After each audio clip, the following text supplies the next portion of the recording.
सभी दोस्तों को प्यार भरा नमस्कार।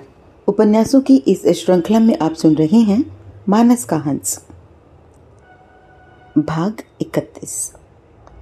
बाबा ने सहसा आंखें खोली, बेनी माधव को देखा तो बोले, आओ बेटा, बड़े समय से आए। अभी कुछ देर पहले मुझे तुम्हारी याद भी आई थी। तुम आज अपने मन से बड़े उखड़े हो ना। बेनी माधव के मन में एक क्षण के लिए भी झिझक न आई। वो बोले, हाँ गुरुजी, लगता है कि एक यथार्थ को झुठलाया नहीं जा सकता। कहकर बेनी माधव रुके। उन्होंने सोचा कि शायद गुरुजी प्रश्न करें, किंतु वो मौन बैठे रहे।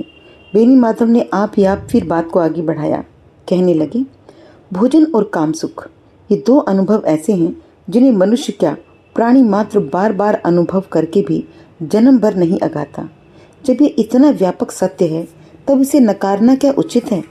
अपने बेझिझकपन से बेनी माधव स्वयं कुछ भय स्तंभित होकर भी बड़ा हल्कापन अनुभव कर रहे थे। जो बात गुरुजी के सामने उनके मुख से कभी निकल ही ना पाती थी, वो आज अकस्मात फूट पड़ी। बाबा बोले, मेरा यथार्थ तुम्हारे यथार्थ से भिन्न है। तुम गली में खड़े होकर जहाँ तक देख पा रहे हो, मैं छत पर खड़े होकर उससे कहीं अधिक दूर तक देख पा रहा हूँ। या ये कहो कि तुम कायर हो या फिर आलसी। बेनी माधव का माथा फिर झुक गया। बोले, मैं दोनों हूँ। मैंने एक मिथ्या मान की चादर में मुंह लपेटकर अपने आप को अंधा भी बना लिया है गुरुजी। मैं महामूर्ख हूँ। बाबा ने स्नेहपूर्वक कहा, यदि ये चेतना तुम्हारे भीतर व्यापक रूप से प्रकट हुई है तो तुमने कुछ नहीं गंवाया। मैं जानता हूँ कि तुम आजकल अपने आप से हार रहे हो, पर मैं ये नहीं चाहता कि तुम हारो। तुम खुद को उठाओ, तनिक अपने विराट स्वरूप को देखो तो सही। ये अपने आप में ही एक ऐसा अनुभव है जिसे पाकर मनुष्य को कुछ और पाने की चाह नहीं रहती। कुछ क्षण चुप रहकर वो फिर बोले, मैं जिन दिनों मानस की रचना कर रहा था उन दिनों बराबर इसी उत्साह में रहता था कि यदि मैं निष्ठापूर्वक इस महाकाव्य को लिख गया तो राम जी मुझे निश्चय ही प्रत्यक्ष दर्शन देंगे। काशी में जब मेरी जाति पाति को लेकर मिथ्या प्रचार बड़े जोर से चला तो मुझे ये होता था कि अपने आप को सत्ता, कुल अथवा धन के मद से माता किए हुए जो लोग आज मेरी निंदा में व्यस्त हैं, वे यहीं के यहीं रह जाएंगे और मैं राम का सानिध्य पा जाऊंगा। इस विचार ने मुझे कभी भी हीन बोध का अनुभव नहीं होने दिया। हीन दीन जो कुछ था वह केवल अपने राम के सम्मुख था और किसी के आगे नहीं। गुरुजी की बातों से बेनी माधव फिर अपनी पकड़ में आ गए। भोला मन अब फिर से सदने लगा। बोले, उस ब्रह्म हत्यारे को भोजन कराने के कारण आपको बहुत निंदा सहनी पड़ी। पहले जब मैं यहाँ रहता था तब कईयों से सुना था कि आप ये 80 घाट का स्थान छोड़कर कहीं गुप्तवास करने लगे थे। तुलसी बोले, यहाँ से उठकर मैं बदैनी चला गया था। तुलसी के लिए 80 घाट पर रहना दुभर हो गया था। उनके विरोधियों के द्वारा भेजे जाने वाले भाड़े के निंदक दिन रात उनकी कोठरी के आसपास मंडराया करते थे। निंदक ऐसे मंजे हुए लोग थे कि टोडर के पहलवान और हनुमान अखाड़े के नौजवान ऐसा मौका खोजते ही रह जाते जब वे लोग कोई उत्पात या गाली गलौज करें और ये लोग उनकी ठुकम्मस कर पाएं, किंतु निंदा बड़े भक्ति भाव के साथ, आडंबर के साथ की जाती। ब्रह्म हत्यारे के चरण पखार कर उसे भोजन कराने की बात ने इतना तूल पकड़ लिया था कि बहुत से भक्त भी तुलसीदास के ब्राह्मण होने में थोड़ा बहुत संदेह करने लगे थे। तुलसी ने बड़े धैर्य और संयम से काम लिया, पर वे कहाँ तक एक ही बात के रांड के चरखे की तरह चलाते रहते। उनकी मानस रचना के काम में व्याघात पड़ता था। अरण्यकांड की रचना लगभग पूरी हो चुकी थी।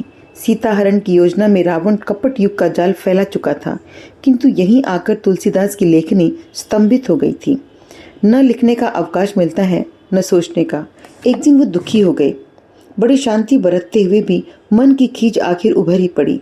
उन्होंने अपने छद्म निंदकों और प्रशंसकों की भीड़ से कहा, भाई, अब इस प्रश्न को समाप्त कीजिए।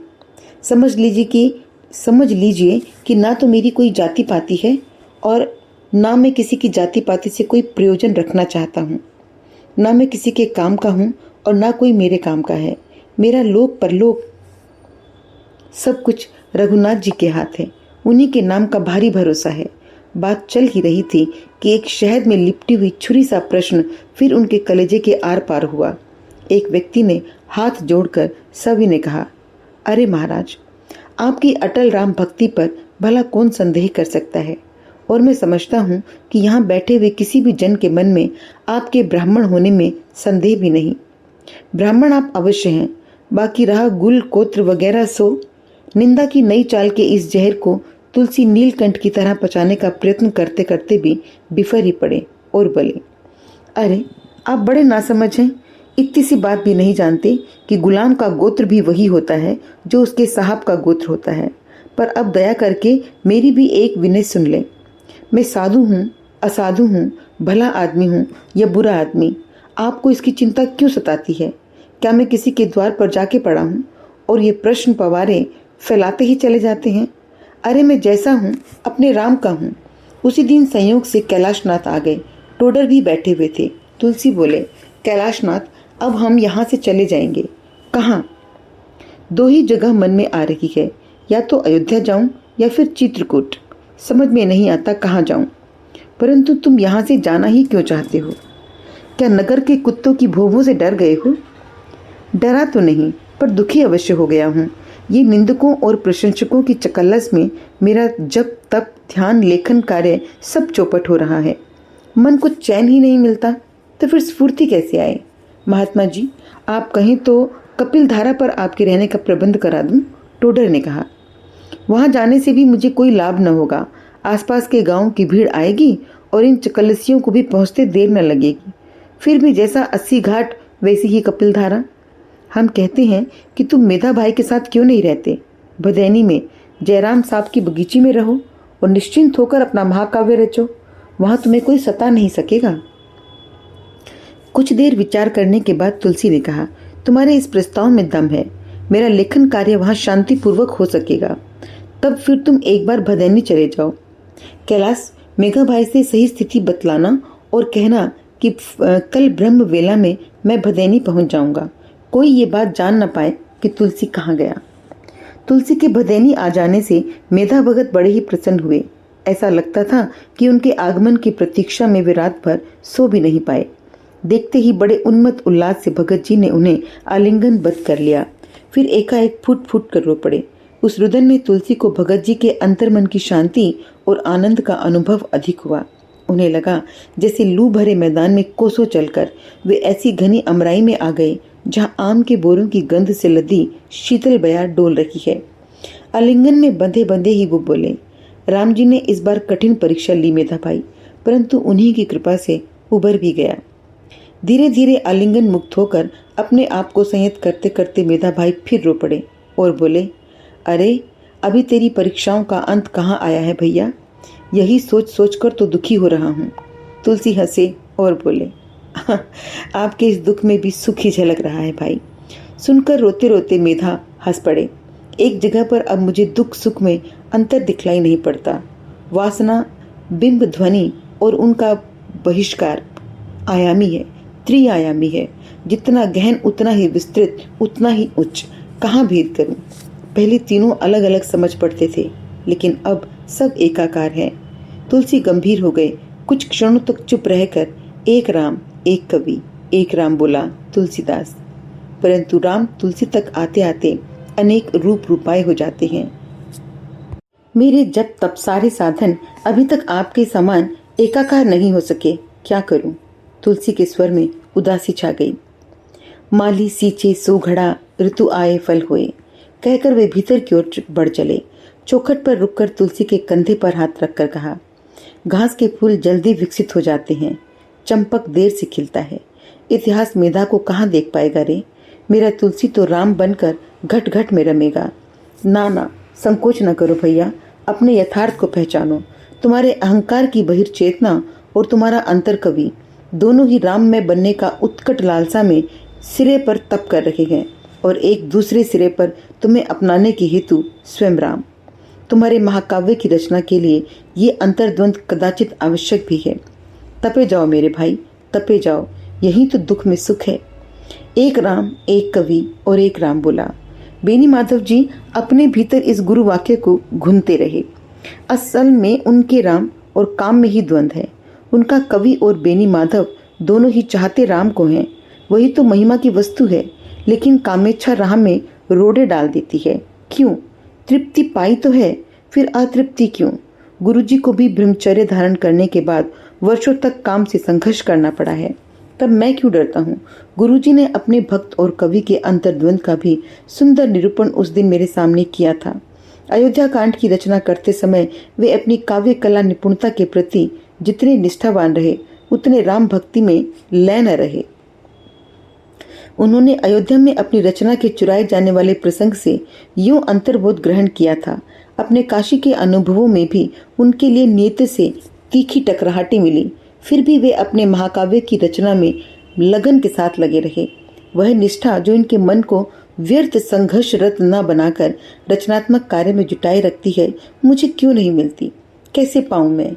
बेनी माधव का सरल मन चंद खिलौना पाने के लिए सचल हो रहा था। हाँ, गुरुजी की बात पूरी हो जाने के बाद वह अपने ही गुताड़े में रामलीन हो गए।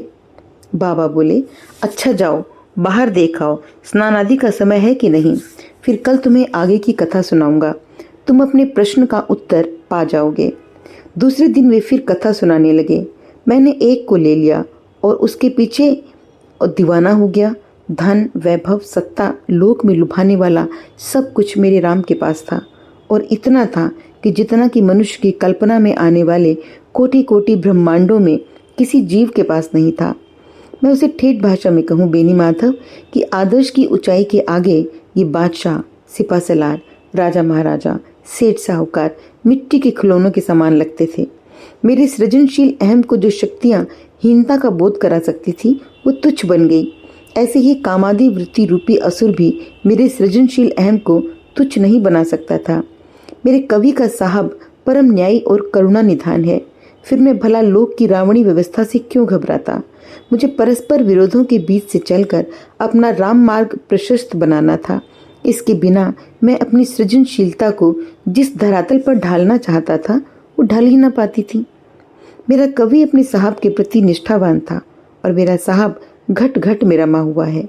इसीलिए मैं मानव मन के दर्शन करने का योग ही जीवन भर साधता रहा। बेनी माधव बोले, आपने क्या राम के प्रत्यक्ष दर्शन पाए गुरुजी?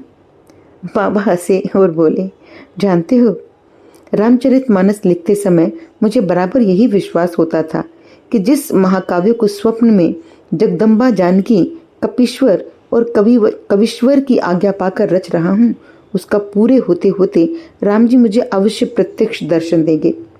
मुझे प्रत्यक्ष दर्शन मिले, किंतु जन जन के रूप में। यूँ रामचरितमानस रचकर मेरे घट घट व्यापी राम मुझे निश्चय ही मिल गए। मैंने उन्हें निराकार और साकार रूप में बहुत सीमा तक पहचान लिया। उनका पूर्ण रूप देखने की लालसा मुझ में अब भी शेष है। कदाचित अंतिम सांस के साथ पूरी हो या ना भी हो, नहीं, राम कृपा से होगी। इस कलिकाल में तुलसी जैसी लगन से प्रीति निभाने वाले अधिक नहीं हैं। मेरे साहब अब मुझे नवाजेंगे। बाबा का अडिग अगाध आत्मविश्वास भरा मुख बेनी माधव के मन में उत्साह का संचार करने लगा। कैसा साहसी है ये रणबांकुरा, भाव से उबचुब होकर प्रश्न कर बैठे। अरण्य कांड तो आपने 80 घाट पर रच डाला था ना गुरुजी? बाबा की स्मृति झंझना उठी। संघर्ष भरे रचना की लीला भरे वे पुराने दिन बेनी माधव को दिखाने के लिए उनकी वाणी पर शब्द चित्र बनकर संवरने लगे। अरण्य कांड अति संघर्ष के क्षणों में रचा गया। हनुमान फाटक और 80 घाट पर विशेष रूप से ब्रह्म हत्यारे को भोजन कराने के बाद उन्हें अत्यधिक त्रस्त होना पड़ा। तुलसी आठों पहर सतर्क रहकर अपनी वितरागता को सिद्ध करते थे, और इसके लिए अरण्यवासी तापस श्री राम का ध्यान उन्हें बल देता। बल ही नहीं, वे आनंद और एक अवर्णनीय तरावट सी पाते। उनके मानसरोवर में बिंब शब्दों के कमल बनकर लिखने लगते, फिर खिल उठते, फिर वे लिखे बिना रह नहीं पाते थे। किंतु कितने विघ्नों के झटके उन्हें लगते थे। लिखने का तार बार बार टूटता। यहाँ भी तुलसी को अब तक अयोध्या से कुछ कम संघर्ष नहीं झेलना पड़ा था। अहंता पर चोटें सी पड़ी। ये सचमुच राम कृपा ही थी कि अपने आध्यात्मिक जीवन के प्रथम संघर्ष काल में उन्हें महाकाव्य रचने की प्रेरणा मिली। अयोध्या कांड फिर भी निर्बाध गति से लिखा, यद्यपि भक्ति से अधिक वह काव्य निष्ठा से बंधे। काशी में काव्य और भक्ति दोनों के प्रति अपनी निष्ठा को वैराग्य से संतुलित रखने में सतत जागरूक रहे। ये महाकाव्य तुलसी का होकर भी तुलसी का नहीं था। स्वयं हनुमान जी उससे लिखा रहे थे। वह जितने सुघड़ ढंग से काम करेगा, जितनी सच्ची लगन से करेगा, उतने ही उसके मालिक संतुष्ट होंगे। जाति प्रपंच, निंदात्मक प्रचार आदि विरोधी पक्ष के तीखे से तीखे प्रहार तुलसी ऊपर से तो सफलतापूर्वक झेल जाते, पर भीतर कहीं कचोट लगती थी। सच्चिंता विहीन शुद्ध दंभ युक्त सत्ता या धन से मंडित दुष्चरित लोग मुझे नीचा कहें और मुझे सुनना पड़े।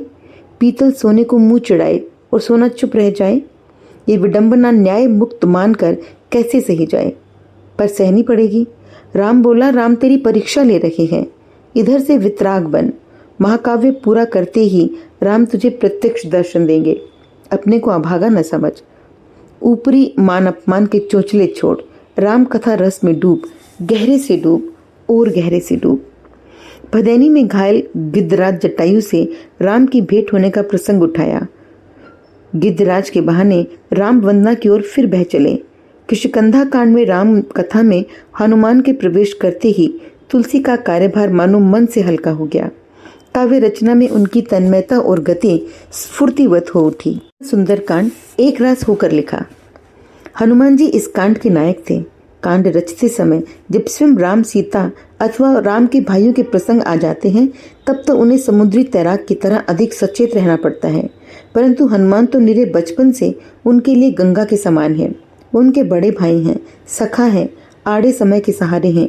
इसीलिए उनका शौर्य, उनकी दूत कर्म कुशलता का बखान करते हुए उनका काव्य चातुर्य लगन भरे चाकर की तरह उनकी हनुमत भक्ति की सेवा में ऐसा लीन रहा कि जैसा पहले इतने दिनों तक ना हो पाया था। यूं घड़ी दो घड़ी अधिक से अधिक एकाध दिन तक ऐसी तल्लीन तरंगों के बहाव में तो प्रायः बहते ही रहे थे। सुंदरकांड की रचना करते हुए उन्हें अपने प्रति नया विश्वास सिद्ध हुआ। यूं भी मेधा भगत से वे अपने लिए हनुमतवत संकेत पाया ही करते थे। मेधा भगत ने उन्हें स्वच्छंद जीवन बिताने के लिए व्यवस्था भी बहुत अच्छी की थी।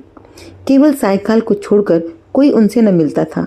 टोडर और कैलाश नित्य, गंगाराम कभी कभी और जयराम साव तीसरे चौथे दिन चक्कर लगाया करते थे। सवेरे स्नान पूजा से छुट्टी पाकर तुलसीदास एक बार मेधा भगत से मिलने के लिए अवश्य जाते। अशोक वाटिका में हनुमान और जगदम्बा की भेंट का चित्रण करते हुए उन्हें एक गुपचुप आनंद ये रहा कि वे हनुमान जी की कृपा से जानकी मैया को देख रहे हैं, उनके मुख से राम जी की बातें सुन रहे हैं। जैसे जैसे इस कथा प्रसंग का शब्द चित्र उभरता आता था, वैसे वैसे उनका आत्मविश्वास अपनी सरल बोली निष्ठा में प्रबल और प्रौढ़ होता जा रहा था।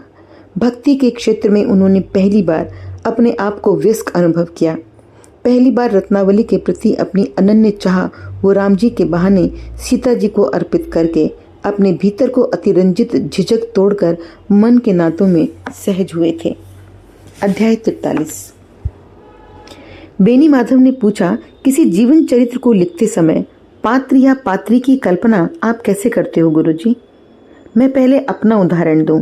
मैं जिस जीवन चरित्र की रचना कर रहा हूं, उसमें केवल आप ही नायक के रूप में मेरे जाने पहचाने हैं, किंतु राम कथा रचते समय आपके पास एक भी ऐसा पात्र नहीं था जिसे आपने मेरे समान प्रत्यक्ष देखा या भोगा हो।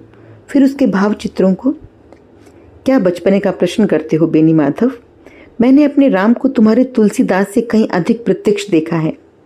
मानस रचते समय मैं जिस ललक के साथ अपने जीवन मूल्यों के पूर्ण समुच्चय स्वरूप श्री राम की कल्पना के साथ आठों पहर तल्लीन रहता था, तुम अपने तुलसीदास में क्या रह पाते हो? सभी पात्रों में जीवन के देखे हुए अनेक चरित्र अपनी व्यक्तिगत छाप मेरे आग्रह से अवश्य ही छोड़ते थे। मंथरा के रूप में मेरे बचपन की भिखारी बस्ती में रहने वाली कुबड़ी भैंसिया की बहू बरबस अपनी चाल ढाल के साथ उभर कर मेरी लेखनी पर आ जाती थी। कौशल्या के रूप में कहीं न कहीं सूकर खेत की बड़ी रानी का चरित्र मन में आ जाता था। बेचारी बड़ी दयालु और बड़ी संत थी, बड़ी दानी थी। उनको और राजा साहब की रखेल को एक ही दिन और प्राय आसपास ही के समय में बालक हुए। रानी जी का लड़का पहले हुआ, परंतु दरबार में रखेल की चतुराई से उसके बेटे के जन्म की खबर पहले पहुंची। राजा ने रखेल के बेटे को ही अपना उत्तराधिकारी घोषित किया। रानी बेचारी जीवन भर तपस्या ही करती रह गई। इस प्रकार जीवन में देखे सुने अनेक दृश्य और चरित्र रामचरित रचना में घुल मिल जाते थे। भरत के चरित्र में गुरुजी स्वयं आप हैं?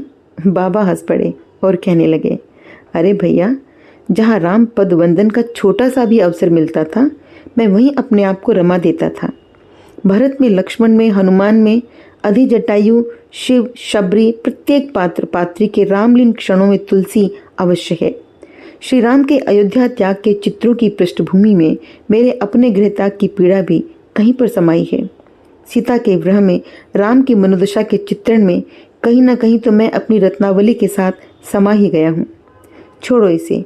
मेरे मन में इस समय मेधा भगत के अंतिम दिनों की स्मृति उभर रही है। उस समय मैं लंका कांड की रचना कर रहा था। युद्ध क्षेत्र में लक्ष्मण मेघनाथ लड़ रहे थे। तुलसीदास अपनी कुटी में बैठे इस प्रसंग को लिख रहे हैं। तभी एक सेवक दौड़ा हुआ आता है और सूचना देता है, मेधा भगत बगीचे में चबूतरे से अचानक लड़खड़ा कर गिर गए। उनको सिर में घाव लगा है, खून बह रहा है, वो अचेत हैं। तुलसीदास लिखना छोड़कर भागते हैं। मेधा भगत को भीतर के कमरे में ले जाया गया।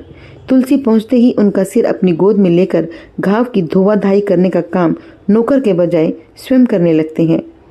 थोड़ी देर में जयराम साहू, कैलाश और 2-3 वैद्य और भगत जी के कई भक्तों का जमाव जुट जाता है। औषधि उपचार होता है, किंतु भगत जी की चेतना नहीं लौटती। उन्हें तीव्र ज्वर चढ़ आया है। वैद्य जी जौनपुर के किसी वैद्य का पता बतलाने लगते हैं। जयराम साहू के खर्चे पर कैलाशनाथ उन्हें बुलाने के लिए जौनपुर भेजे जाते हैं। ये दिन तुलसीदास के लिए अत्यंत विकलता भरा था। उसी समय दुर्योग से उनकी बाई बाह में बादी का दर्द आरंभ हो गया। बाह में टीसें उठती थी, पर वे मेधा भगत को छोड़कर स्वयं विश्राम नहीं करना चाहते थे। रात का समय था। वैद्य की प्रतीक्षा में व्याकुल तुलसी अचेत मेधा भगत के सिराने बैठे हुए, उनकी बाह अपनी गोद में रखे सहलाते हुए, आंखें मूंदे युद्ध क्षेत्र में राम की गोद में अचेत पड़े लक्ष्मण को देख रहे थे। उनकी व्याकुलता राम के मुखारविंद से काव्य बनकर फूटने लगी। लक्ष्मण के प्रति विलाप करते समय राम के वे भाव मेरे विकल क्षणों से उमगे थे। श्री लक्ष्मण के वैद्य को आना था। हनुमान जी की संजीवनी बूटी का प्रभाव उन पर होना था, क्योंकि वह तो अवतारी पुरुषों की कथा थी, परंतु मेरे मेधा भाई बच न सके। उसी अचेतावस्था में वे 2 दिन तक रामलीन हो गए। मेरा रामचरितमानस उनके सामने पूरा न हो सका, इसका मुझे दुख है। संवत 1635 में जेठ की तीज को रामचरितमानस का लेखन कार्य पूरा हुआ। उस दिन हमारे मन में अपार संतोष था। तुमसे सत्य कहता हूँ बेनी माधव, जब अंतिम दोहर रचते समय मैंने प्रार्थना की, कामही नारी पियारी जिमी, लोभिम प्रिय जिमी दाम, ऐसे ही रघुवंश मही, प्रिय लागहु मोहिराम। उस समय मुझे ऐसा लगा कि राम मेरे आगे ऐसे खड़े हैं जैसे प्रत्यक्ष आ गए हों। मैं भावाविभूत होकर लेखनी पोथी छोड़कर उनके चरणों में नत हुआ, और ऐसा करते ही मेरे राम अंतर ध्यान हो गए। काशी के भदैनी क्षेत्र में वह कुटिया जहाँ बैठकर मैंने रामायण पूरी की थी, ऐसी दिव्य भीनी सुगंध से भर गई कि वर्षों बाद आज भी स्मरण मात्र से मेरे मन में महक उठी है। पर उस स्वरूप दर्शन की चाह जो एक बार देखा था, अभी तक शेष बनी है। मेरे मरते मरते राम एक बार अपना मुख दिखला दें। हे राम, आपके स्वभाव, गुण, शील, महिमा और प्रभाव को शिव, हनुमान, भरत और लखनलाल ने ही भली भांति पहचाना था। मैंने भी आज पहचान लिया। तुम्हारे नाम के प्रताप से तुलसी ऐसा दीन अभागा भी रामायण रचना का ये कार्य संपन्न कर सका। अब एक बार और उदार हो जाइए। मरते मरते आंखों में आपकी दिव्य छवि भरकर जी छक कर जाऊं। अपने लिए आपसे केवल ये मांगता हूँ। बाबा इतने भाव विभूत हो गए कि बेनी माधव देखते ही रह गए। उन्हें सब स्पष्ट लग रहा था कि गुरुजी इस समय अपनी काया में नहीं है। उनका ध्यान सब ओर से निकलकर एक में केंद्रित है। बंद आंखों से पहले तो आंसू निकलते रहे, फिर शांति छा गई। बेनी माधव को लगता था कि सामने कोई व्यक्ति नहीं बल्कि एक दिव्य प्रकाश पुंज बैठा है। उस समय फिर कोई बात न हो सकी। रात में बाबा के पैर दबाते समय संत बेनी माधव ने उनसे प्रश्न किया, गुरुजी एक बात पूछूं? पूछो। रत्ना मैया फिर आपसे मिली थी कभी? तुलसीदास पल भर चुप रहे और फिर कहा, हाँ। यही काशी में? हाँ। क्या उस प्रसंग के संबंध में कुछ बतलाने की कृपा करेंगे? बाबा चुप रहे। उनके मौन को तोड़ने का साहस संत में नहीं था, इसलिए मन मारकर गुरुपद सेवा में तल्लीन हो गए। थोड़ी देर बाद अनायासी बाबा बोले, आज भी सोचता हूँ कि मैंने जीवन में एक महत् अपराध किया है, किंतु उस समय ऐसा करने के लिए मैं विवश था। तुलसी अपनी कोठरी के आगे फुलवारी में गंभीर किंतु संतोष भरी मुद्रा में टहल रहे हैं। रह रहकर उनका सिर उठकर कुछ देखने लगता है, मानो उन्हें किसी की प्रतीक्षा है। वो कभी कभी विकल होकर आकाश की ओर देखते हुए गिड़गिड़ाते हैं। मुख मुद्रा दीन बन जाती है। उनका चेहरा देखकर लगता है कि मन में कुछ तरंगे मचल मचल कर आपस में मिलकर कोई भंवर सा बना रही है। सहसा झाड़ी के पीछे किसी की पदचाप सुनाई दी। तुलसी के कान बावले होकर ऊंचे उठे। झुरमुट के पीछे से एक मनुष्य आकार आता हुआ दिखाई दिया। आंखों की चमक झलक देखते ही मंद पड़ गई। मुंह से हल्की निराशा के साथ आप ही आप निकल पड़ा, अरे ये तो टोडर है। पीछे और भी लोग थे। जयराम साहू, पंडित गंगाराम और टोडर साथ साथ आए थे। नमस्कार प्रणाम आशीर्वाद की क्रिया संपन्न हो जाने पर टोडर बोले, हम एक प्रस्ताव लेकर आपकी सेवा में आए हैं। क्या प्रस्ताव है? एक बार गंगाराम बोले, तुमने रामचरितमानस ऐसा महाकाव्य रचने में सचमुच अथक परिश्रम किया है और राम जी की कृपा से रस सिद्ध भी हुए हो। अब हमारा ये विचार है कि तुम्हें कुछ विश्राम मिलना चाहिए।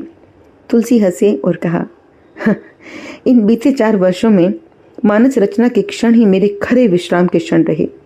मेरा मन इस समय हरा भरा है गंगाराम। जयराम बोले, फिर भी विश्राम तो आपका अवश्य ही बनता है। महाराज, आपने हमसे इन दिनों कोई सेवा भी नहीं ली, केवल फलाहार और दुग्ध पान करके ही रहे। मैं समझता हूँ कि अब तो आपको अन्न ग्रहण करना चाहिए, थोड़ी सेवा भी स्वीकार करनी चाहिए। अरे तब तो मैं मोटा हो जाऊंगा भाई, तब ही मेरा आनंद है, उसे मुझसे क्यों छीनते हो? ना ना ना, ये सब बातें छोड़िए, अब चतुर्मास लगने वाला है। मैं सदगृहस्थी के बीच कहीं मानस कथा सुनाना चाहता हूँ, उसी में मुझे आनंद आएगा।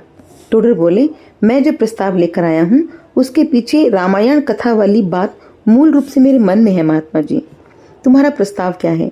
टोडर सावधान होकर कहने लगे, बात यह है कि पंडित गंगाराम की ओर देखकर आप ही बताएं ज्योतिषी जी। तुलसीराम बोले, ऐसी क्या बात है भाई, कहने में इतना संकोच क्यों? गंगाराम बोले, संकोच इसलिए कि तुम कदाचित प्रस्ताव सुनकर बिगड़ न जाओ, पर हम लोगों में जब हर बात को हर तरह से मत लिया है तभी कहने आए हैं। बात यह है कि लोलार कुंड पर एक वैष्णव मठ है। मठ क्या है, हमारे टोडर की नातेदार बुढ़िया थी, वह एक गोसाई को अपना घर पुण्य कर गई। गोसाई जी बड़े भक्त और विद्वान पुरुष थे। उन्होंने 4-5 शिष्यों को भी रख छोड़ा था। अब वो गोलोकवासी हो चुके। मठ में गोस्वामी पद के लिए झगड़ा है। वहाँ जो कुछ पैसा आता है वो प्रायः टोडर की बिरादरी वालों से आता है। वे गोसाई के शिष्यों में किसी को उस पद के योग्य नहीं समझते। अब या तो मठ बंद कर दिया जाए या फिर किसी योग्य व्यक्ति को उस पर बिठलाया जाए। तो तुम लोगों ने मुझे चुना। मैं राम कृपा से गोस्वामी बन तो रहा हूँ, किंतु अभी इस पद को सिद्ध नहीं कर पाया, अतः तुम्हारा प्रस्ताव मुझे अमान्य है। जयराम बोले, देखिए महाराज, अपने मन से आप चाहे जहाँ तक पहुँचे हों या ना पहुँचे, पर काशी के लोग आपको पुराने जमाने के बड़े बड़े ऋषि मुनियों के समान मानते हैं। टोडर जी ने तो औचक में आपका नाम अपनी बिरादरी वालों के सामने ले लिया, पर सब के सब तब से इनके पीछे पड़ गए। लोलार्क कुंड मोहल्ले में खबर फैल चुकी है कि आप आ रहे हैं, और क्या छोटा क्या बड़ा महाराज, सबके मनों में इस समाचार से बड़ी खुशी छा गई है। वो सब ठीक है, किंतु मैं इस प्रपंच में नहीं पड़ूंगा। मठ में मंदिर भी होगा। हाँ महात्मा जी, स्वाभाविक रूप से कृष्ण मंदिर होगा। हाँ, टोडर के मन में भी ये संकोच आया था और इन्होंने मेरे सामने ये प्रश्न उठाया भी था, पर मैंने कहा कि तुम्हारे मन में राम कृष्ण का भेदभाव नहीं, तुम कृष्ण पूजन करा के भी राम भक्त बने रह सकते हो। तुमने ठीक कहा गंगाराम, परंतु देखो तुलसी, दीन दुखी जन समाज में तुम्हारा महत्व अवश्य बढ़ गया, पर यहाँ का प्रतिष्ठित नागरिक वर्ग यहाँ के दुष्टों के प्रचार के कारण अभी तुम्हारे संपर्क में आने से संकोच करता है। देखो, बुरा न मानना तुलसी, भद्र वर्गीय दृष्टि में तुम अभी प्रतिष्ठित नहीं हो। सुनकर तुलसी उखड़े कुछ कुछ तीखे स्वर में कहा, तो मुझे भला उसकी क्या चिंता है? राम करे तुम सब लोग, यहाँ का सारा भद्र समाज धन और पदों को ऐश्वर्य भोगता हुआ चिर प्रतिष्ठित रहे। पर तुलसी भी क्या किसी से कम है? 3 गांठ कौपिन में बिन भाजी बिन लोन, तुलसी मन संतोष जो, इंद्र बापुरु कौन। तुलसीदास के चेहरे की तमक देखकर टोडर हाथ जोड़कर बोले, देखिए महात्मा जी, प्रश्न आपका नहीं, आपके रचे इस महाकाव्य का है। दुष्टों के कुप्रचार से इसकी प्रतिष्ठा को आंच नहीं आनी चाहिए। तो क्या चाहते हो तुम लोग, मैं गुसाई बन जाऊं? हाँ महाराज, जयराम बोले। देखिए महात्मा जी, शंकराचार्य महाराज ने भी सुना है, मठ स्थापित किए थे। उनकी परंपरा के शंकराचार्य सन्यासी होकर भी सोने के सिंहासन पर विराजते हैं, सोने की खड़ाऊ पहनते हैं। इससे लोक पर उचित प्रभाव पड़ता है। गंगाराम बोले, हमारा कहना मान लो तुलसी। हाँ, हमारा कहना मान लो। तुम इस मठ के गुसाई बन जाओ। गुसाई तुलसी की रामायण का प्रभाव संत तुलसीदास के रामायण से अधिक अच्छा होगा। तुलसीदास सिर झुकाकर चुप हो गए। मन बोला, भाग तुलसी, भाग यहाँ से। गंगाराम बोले, सामाजिक प्रतिष्ठा नितांत आवश्यक है तुलसी। किसी लोकधर्मी व्यक्ति को उसकी अवहेलना नहीं करनी चाहिए, नीति यही कहती है। तुलसी चुप। टोडर बोले, साल में लगभग 6-7 हजार रुपए की चढ़त वहां से हो ही जाती है। आपके पहुंचने से निश्चय ही उस स्थान की महिमा बढ़ेगी। आप मठ के धन का कोई सुंदर उपयोग कर सकेंगे। जयराम बोले, अरे मैं और मेरे कई नातेदार आपके यहाँ नियमित रूप से सेवा करेंगे। काशी में और भी लोग राजी हो जाएंगे। हम सबकी ही अरदास है महाराज कि आप ये पद स्वीकार कर लें।